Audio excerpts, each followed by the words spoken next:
Alors, j'avais préalablement donné à cet exposé le titre Claude Bernard, la démarche expérimentale, mais je préfère le titre suivant, Claude Bernard, une pensée en action.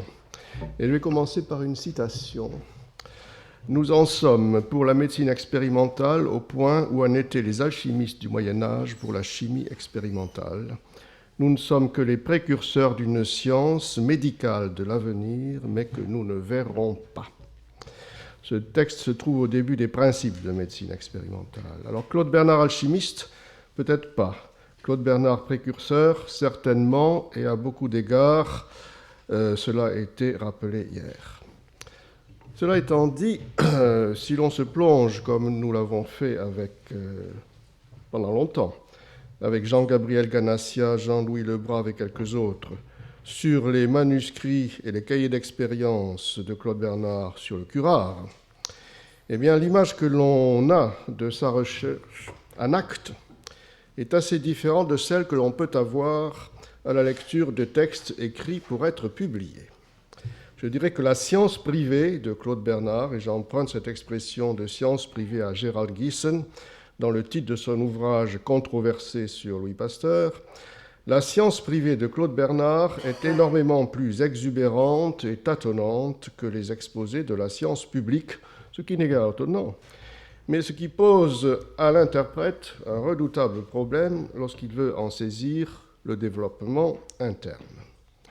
Cela était déjà manifeste dans l'exposé de Jean-Gabriel Ganassia hier, et il y a sans doute un certain paradoxe à vouloir appliquer des méthodes d'intelligence artificielle aux travaux de quelqu'un qui a affirmé « jamais dans les sciences expérimentales la logique seule ne suffit ».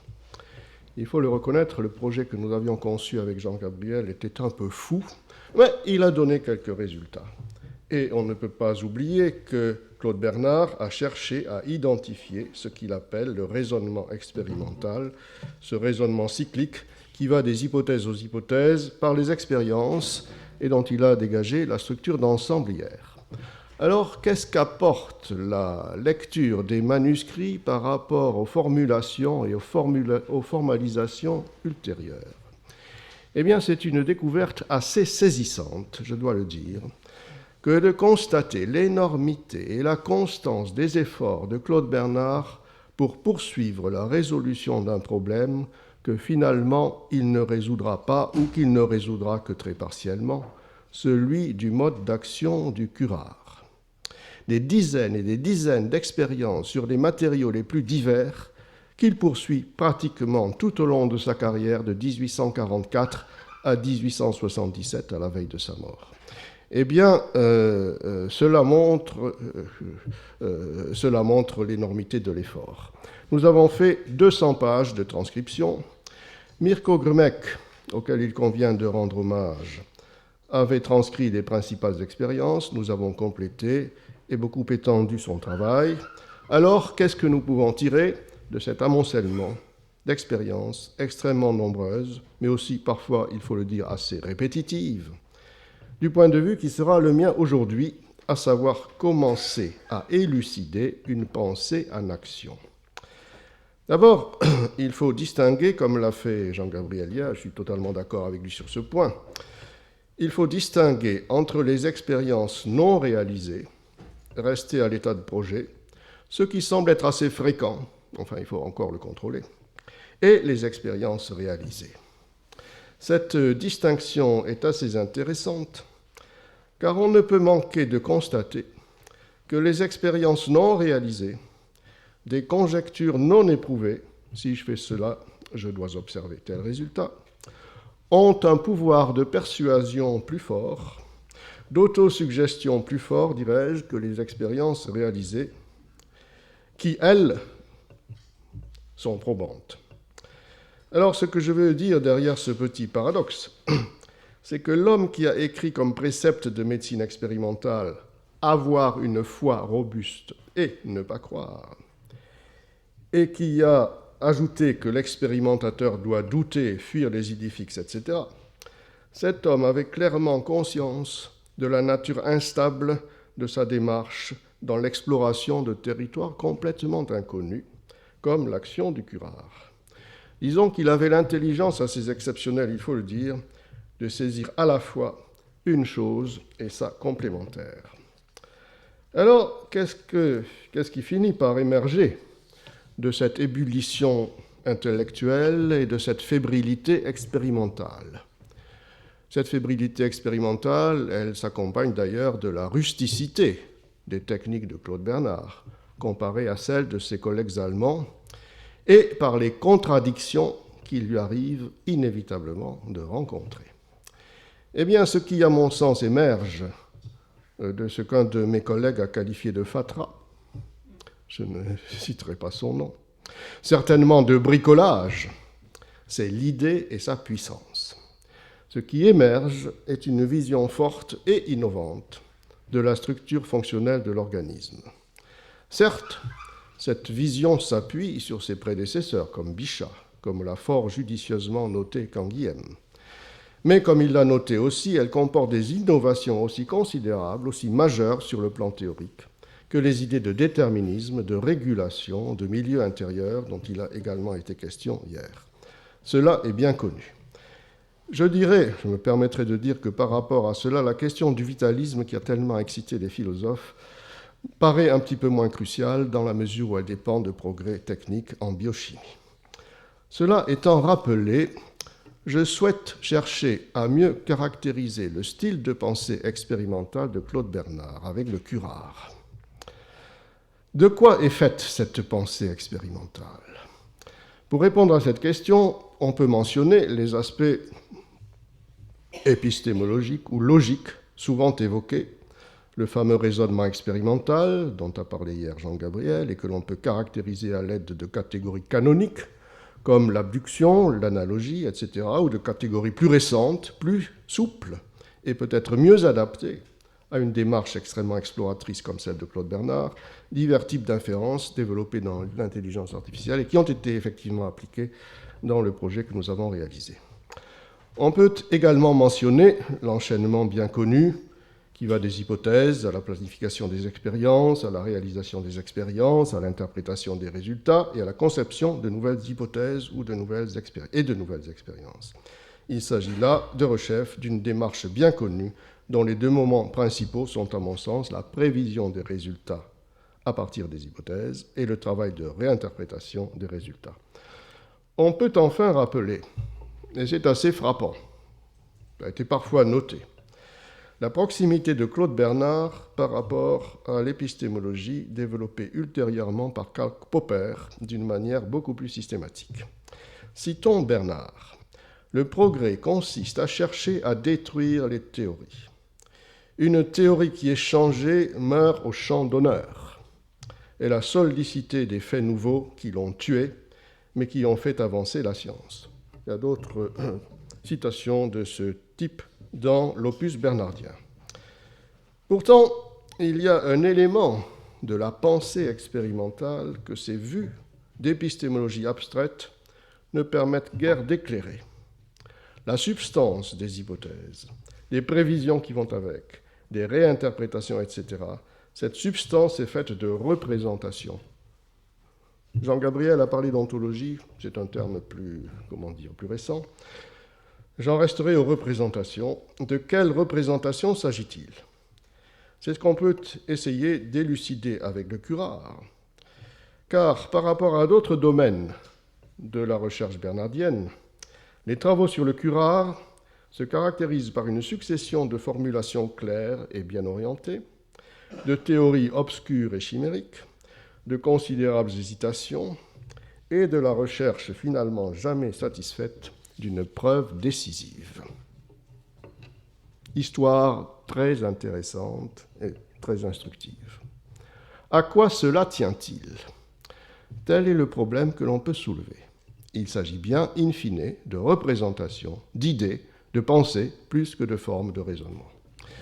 Le matériau primaire de Claude Bernard, ce avec quoi il travaille, avec ses techniques variées, est formé de structures anatomiques et de fluides munis de leurs propriétés différenciées. Propriété est le terme clé ici. Absorption sélective des muqueuses, semi-perméabilité des membranes, transport, etc. Claude Bernard a une distinction très claire entre propriété et fonction. La propriété d'un nerf moteur, c'est de conduire l'excitabilité. Sa fonction est de le conduire à un muscle ou de la conduire à un muscle ou à un autre organe quelconque. Claude Bernard travaille avec différents types de tissus, d'où la persistance de Bichat, alors que les niveaux cellulaires et biochimiques ne lui sont guère accessibles, même s'il les évoque. Plus précisément avec le curare, il s'agit de pouvoir se servir du curare, substance toxique mais pas nécessairement fatale, comme instrument de recherche physiologique et pour cela d'établir son mode d'action. Outil de recherche autant qu'objet de recherche, fréquemment le cas en biologie. Telle est la situation particulière du curare. Je cite, « Le curare est une précieuse substance pour le physiologiste. Elle sert non seulement à contenir les animaux durant les expériences physiologiques, mais elle constitue un véritable instrument physiologique. » Alors, où et comment agit ce curare ?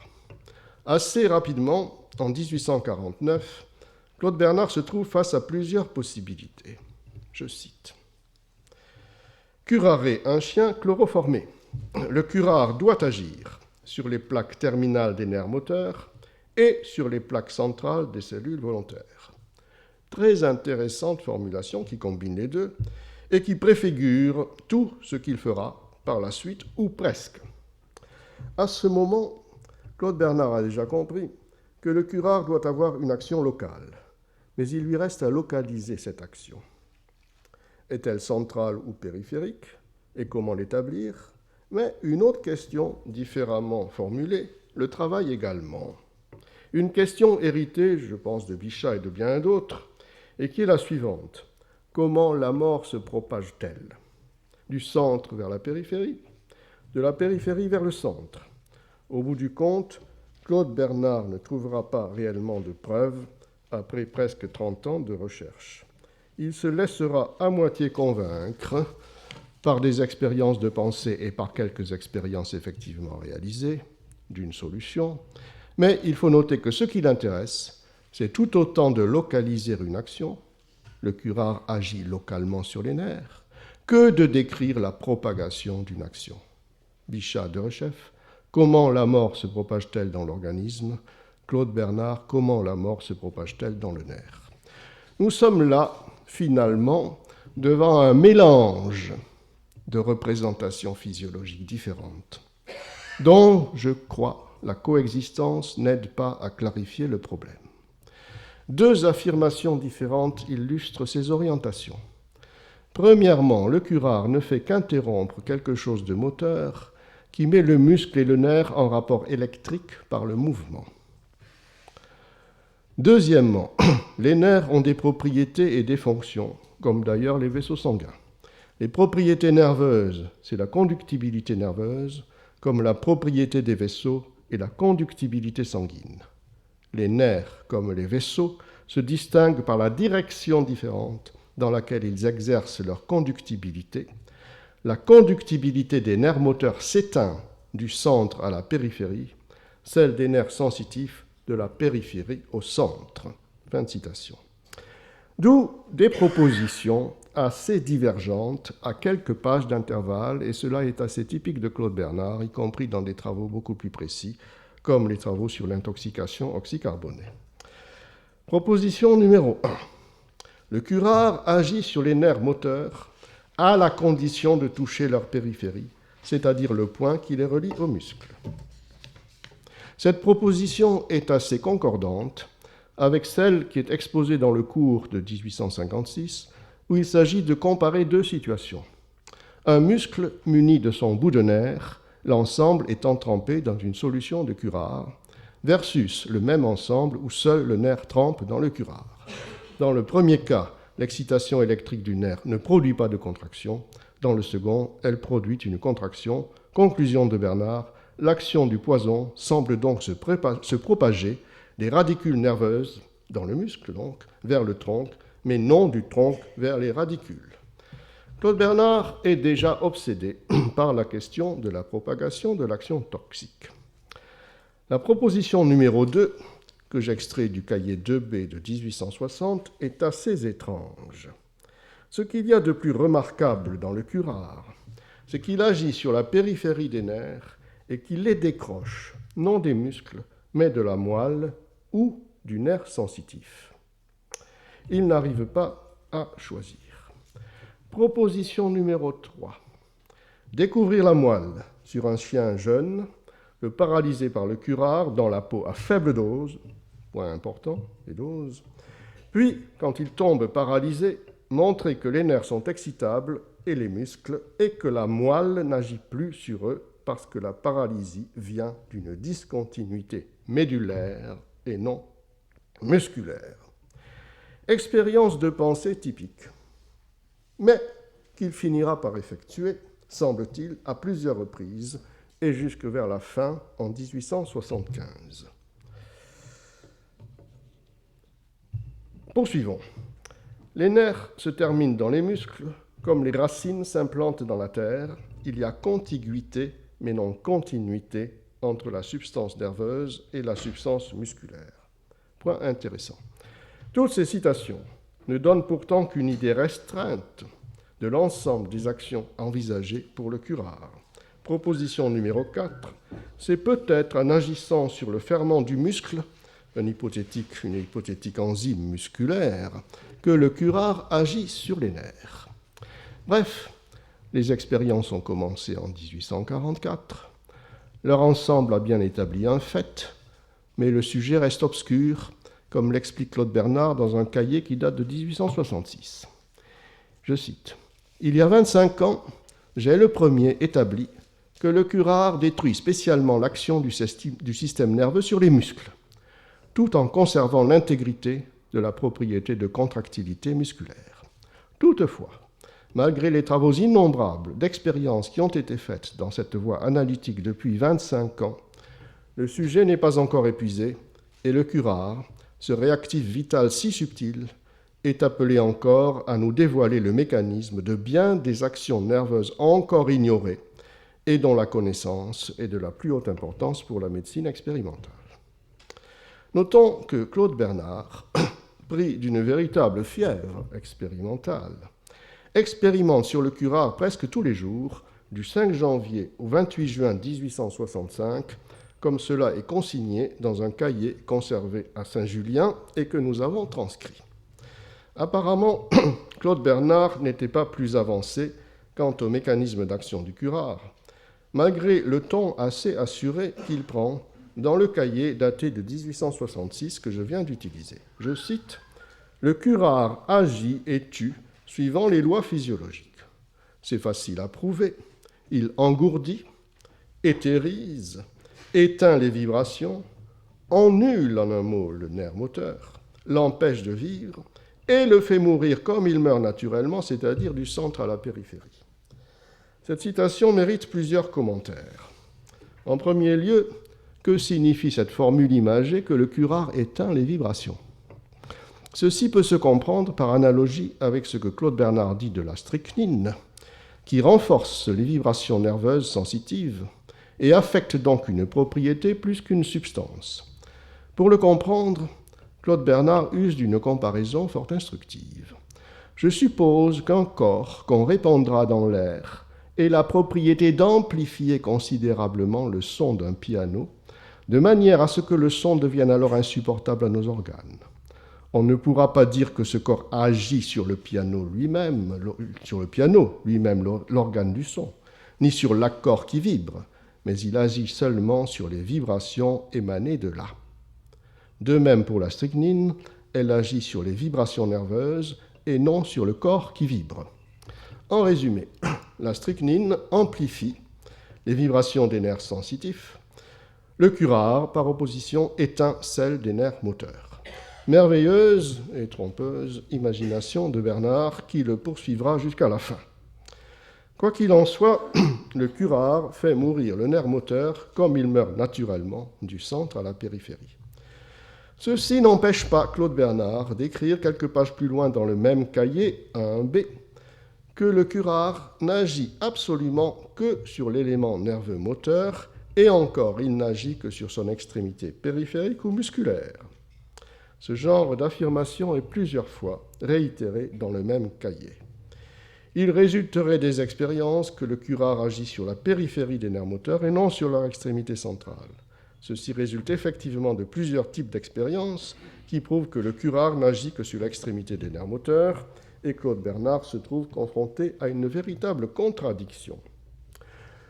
Cette contradiction, il l'aborde de la manière suivante, qui est fort instructive. Je cite, « De ce que le nerf moteur, seulement quand il est atteint par son extrémité périphérique, meurt ou paraît mort, puisqu'il n'agit plus sur le muscle, faut-il en conclure, comme l'a fait Kölliker et comme je l'avais d'abord fait moi-même, que le curare fait mourir le nerf moteur en sens inverse de sa manière physiologique de mourir, ce qui serait une négation de notre principe de médecine expérimentale, que les actions toxiques rentrent dans les lois physiologiques.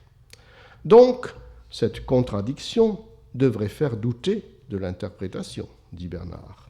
Ou bien faut-il en conclure, comme l'a fait Vulpian, son disciple, que le curare n'agit pas sur le tronc du nerf, mais seulement sur sa plaque terminale qui sert d'intermédiaire entre le muscle et le tronc nerveux proprement dit. De sorte que, par suite de cette paralysie de la plaque, le nerf moteur paraîtrait paralysé en entier par le curare, mais il ne le serait réellement pas. Ni l'une, ni l'autre de ces interprétations ne peut être acceptée à cause du fait suivant. Nous allons voir, à mon sens, que c'est ici précisément que Claude Bernard rencontre ses propres limites expérimentales. Il s'agit d'interpréter l'effet de faibles doses de curare par lesquelles le nerf moteur meurt plus lentement. Et dans cet intervalle, on peut tester différentes choses. Dans de telles conditions, l'excitation électrique du nerf sciatique mise à nu produit encore des mouvements violents des muscles. Commentaire de Bernard, dans ce cas, l'électricité induit en erreur en faisant considérer comme non paralysé un nerf qu'il est. Du reste, l'électricité ne peut pas servir de caractère, de critère peut-être, à ce point de vue. Le point de Bernard est le suivant. Ni la motricité, ni la sensibilité, ni la contractilité ne sont de l'électricité. La discussion qui suit devient très confuse et tout à fait cruciale. Et si je puis hasarder un jugement qui n'est pas véritablement un jugement d'expert, et j'en suis triste, c'est que Claude Bernard ne maîtrise guère l'électrophysiologie du nerf. Il s'engage dès lors dans une voie sans issue. Poursuivons la lecture de ce manuscrit de 1866. L'électricité ne peut pas servir de critère, car, je cite, l'erreur contraire pourrait être commise. Ainsi, Preyer, l'un de ses collègues allemands, a vu que les nerfs non excitables au galvanisme sont susceptibles de faire se contracter les muscles sous l'influence de la volonté de l'animal. C'est une expérience bien étonnante, qui est du reste en rapport avec ce qu'avait dit Duchesne de Boulogne. Cette expérience de Preyer paraîtrait prouver que la volonté n'est pas de l'électricité. Moi, je pense que la volonté est de la sensibilité. Claude Bernard est de plus en plus intéressé par une physiologie de la volonté. Cela est bien apparent d'ailleurs dans la suite de ses carnets, sur le curare. Or, la sensibilité n'est pas de l'électricité, pas plus que la motricité ou la contractilité ne sont de l'électricité. Il faudra voir si Preyer a constaté que le courant électrique propre des nerfs existe quand ils ne réagissent pas sous l'influence de l'excitant électrique. En résumé, l'excitant physiologique des nerfs de la sensibilité est non l'électricité. Fin de citation. Je ne souhaite pas et je ne peux pas entrer dans trop de détails techniques. Mais lorsque vous constatez visuellement l'organisation de la pensée de Claude Bernard dans la structure même de ces pages du cahier 1B, qui date de 1866, je ne peux malheureusement pas vous le montrer, structure avec des notes, beaucoup de notes et des notes de notes, eh bien vous voyez se faire un travail d'interprétation et de réinterprétation, vous le voyez se faire visuellement, ce travail, très important et très instable. Revenons au fait. L'animal paralysé à faible dose de curare meurt plus lentement. L'excitation électrique du sciatique produit cependant des mouvements violents, quoique l'animal ne puisse plus se servir volontairement de ses jambes. Ce fait, que j'avais d'abord interprété faussement, en pensant que le nerf était dans un état spécial où la volonté ne l'excitait plus, tandis que l'électricité l'excitait encore. Ce qui, pensais-je, pouvait prouver que l'excitant de la volonté n'était pas de l'électricité. voire diverses expériences anciennes dans lesquelles j'avais vu le résultat sans le comprendre. Ce fait s'est révélé à moi sous sa véritable signification, comme on le verra plus tard.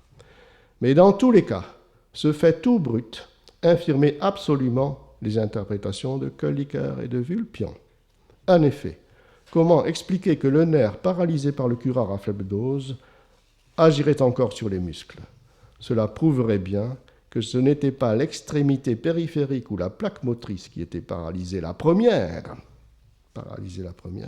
mais bien au contraire, que c'était l'extrémité centrale et qu'alors le nerf, dans l'empoisonnement par le curare, mourrait du centre à la périphérie, comme dans la mort physiologique par soustraction du sang.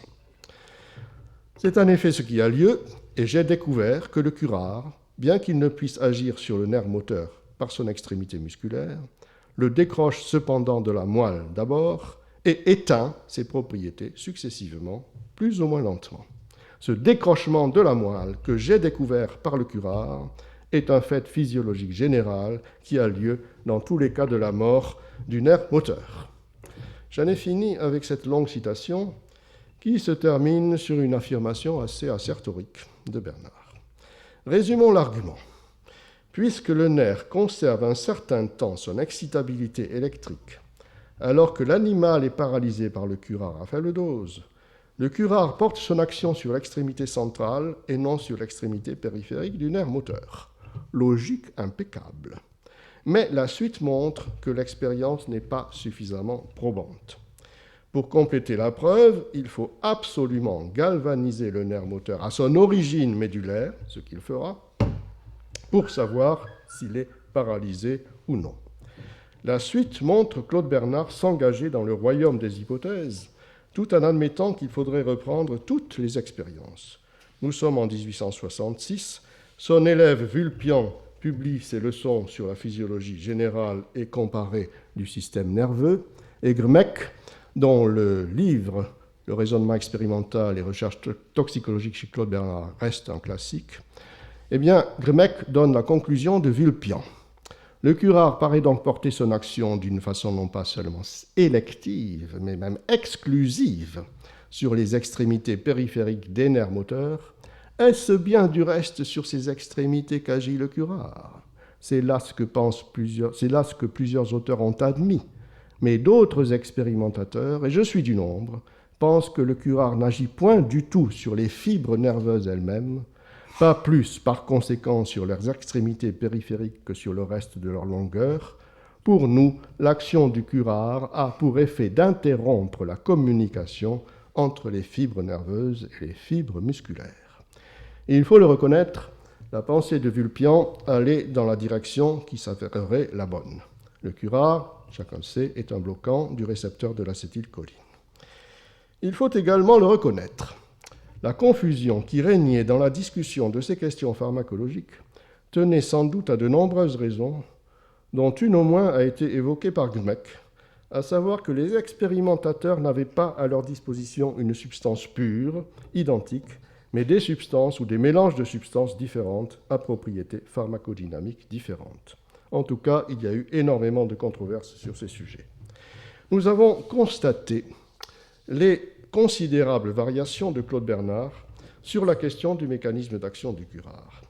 Elles sont explicables par le fait qu'elles sont des variations sur un même thème physiologique, celui de l'action motrice, de sa direction, de sa propagation.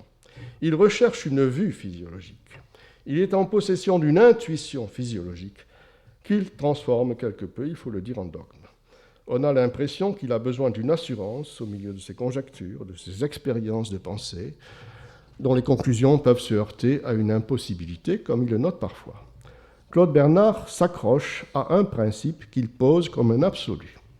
Les actions toxiques ou pathologiques rentrent dans les lois physiologiques. L'action toxique du curare doit rentrer dans les lois physiologiques de la propagation de l'action nerveuse du centre vers la périphérie. Claude Bernard considère ce principe comme absolu et il écrit en 1866, souligné: donc, si nous ne trouvons pas notre principe vérifié, nous devons admettre que nous ignorons quelque chose qui nous empêche d'en trouver la vérification et nous devons chercher, mais pas douter autrement trop de lui. Mais il ajoute « Le danger est seulement de prendre pour des principes des hypothèses ou des théories qui n'en sont pas.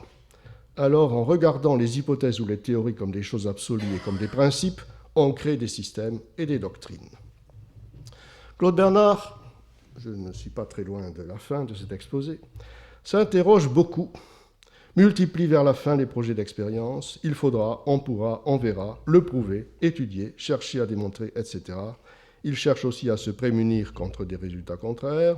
Il faut avouer que s'il y a quelques résultats contraires, la majorité des résultats obtenus sont interprétés dans le cadre de sa théorie de la mort centrale du nerf. Claude Bernard ne se pose pas la question de savoir s'ils sont interprétables autrement.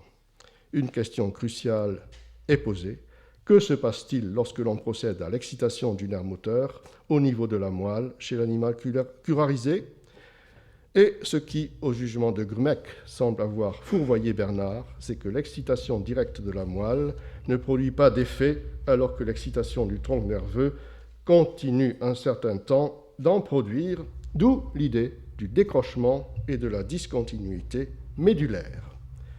Tout cela reste à réinterpréter, mais de rechef, l'interprétation propre de Bernard paraît très dépendante d'une vision physiologique de la nature des actions toxiques sur des phénomènes de propagation. Dans l'introduction à l'étude de la médecine expérimentale, Claude Bernard a fréquemment glorifié l'idée expérimentale. On peut faire un florilège de ces formules. J'en citerai quelques-unes. L'expérience n'étant en effet qu'un jugement, l'expérience n'est qu'un jugement, elle exige nécessairement comparaison entre deux choses. Et ce qui est intentionnel ou actif dans l'expérience, c'est réellement la comparaison que l'esprit veut faire. Sur le rôle de l'intuition dans les expériences pour voir, on gagne toujours à expérimenter, mais dans ce cas, on ne pourra se diriger que d'après une sorte d'intuition suivant les probabilités que l'on apercevra. Plus loin encore, il faut nécessairement expérimenter avec une idée préconçue. L'esprit de l'expérimentateur doit être actif, c'est-à-dire qu'il doit interroger la nature et lui poser des questions dans tous les sens, suivant les diverses hypothèses qui lui sont suggérées. Je poursuis. Instituer une expérience, c'est poser une question. On ne conçoit jamais une question sans l'idée qui sollicite la réponse. Je considère donc, en principe absolu, que l'expérience doit toujours être instituée en vue d'une idée préconçue, peu importe que cette idée soit plus ou moins vague, plus ou moins bien définie. On voit donc que tous les termes de la méthode expérimentale sont solidaires les uns des autres.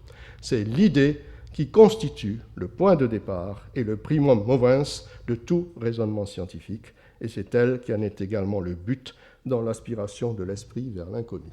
Je crois que ceci a fortement influencé toute la philosophie française des sciences. Voilà.